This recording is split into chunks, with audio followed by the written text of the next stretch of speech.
And in Manitoba, Red Sucker Lake First Nation is reeling following a series of suicides and suicide attempts.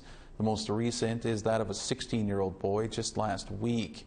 The nation, 530 kilometers northwest of Winnipeg, has declared a state of emergency. Nikki Ashton is the Member of Parliament for the Churchill-Kuwait-Nook-Aski riding, and she joins me now. Nikki, thanks so much for joining us here today. Great to join you. So I guess we'll start simple, and can you sort of walk us through what the situation is currently in Red Sucker Lake? Well, it's a situation of emergency. It is a crisis. We know that just a few days ago, a 15-year-old young man took his life in his own schoolyard. There was another suicide the week prior. There have been 17 suicide attempts this month, and really the community is reeling in this situation. Obviously, in grief, but also clearly calling for help. And the Chief Knott has been very clear that that young people in his community need action and they need hope. And he's calling on the federal government to step up. And I've been proud to support those calls as well. So just on that note, how has the federal government responded to the community's plea for help?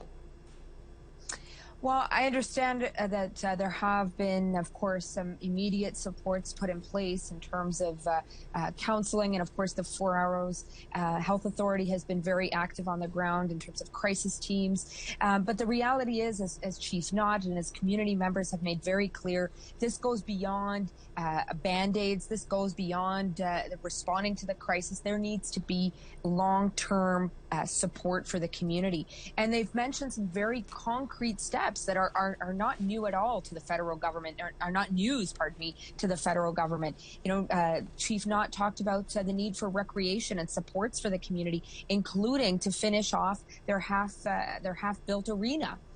Right? They've talked about the need for a new school that has been committed to their community, but that has been put off numerous times using COVID as an excuse. And of course, we know that the Island Lake region has been calling for a treatment center for quite some time now, and the federal government has not stepped up to the plate.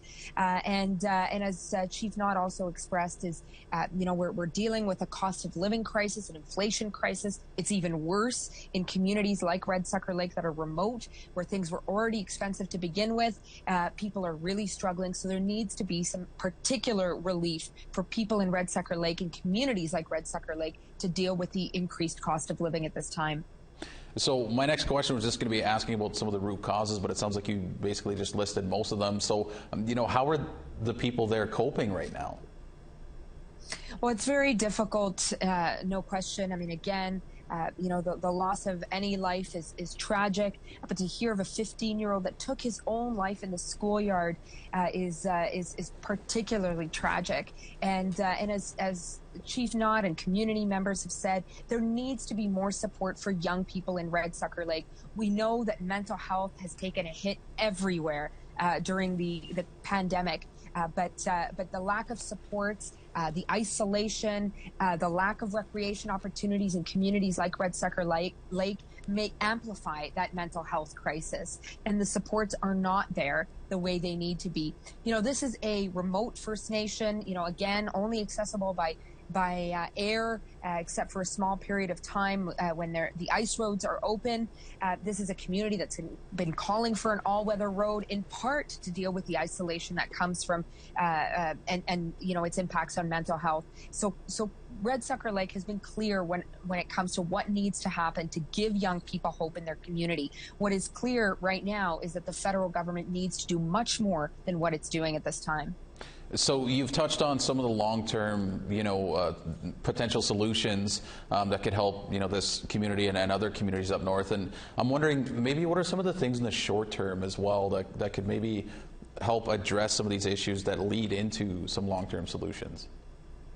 Well, clearly there needs to be ongoing support when it comes to mental health.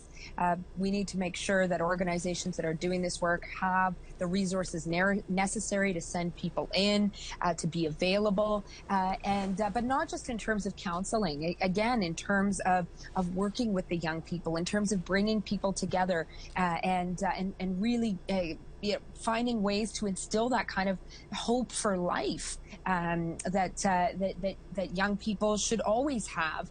But in communities like Red Sucker Lake, the challenges are immense, and of course, things can really snowball when young people lose a friend or encounter such a tragedy.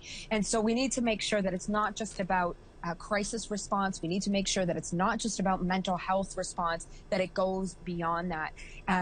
Red Sucker Lake also has an acute housing crisis. That's part of it. Again, that sense of hopelessness, it requires action. And while some of it may take a bit longer, there's no question that the plans could be put in place now to respond to the very basic and real needs of Red Sucker Lake. Well, certainly devastating news coming out of Red Sucker Lake. We're going to have to leave it there, Nikki, but appreciate your time and some of your thoughts and insight into what's going on up there. Thank you.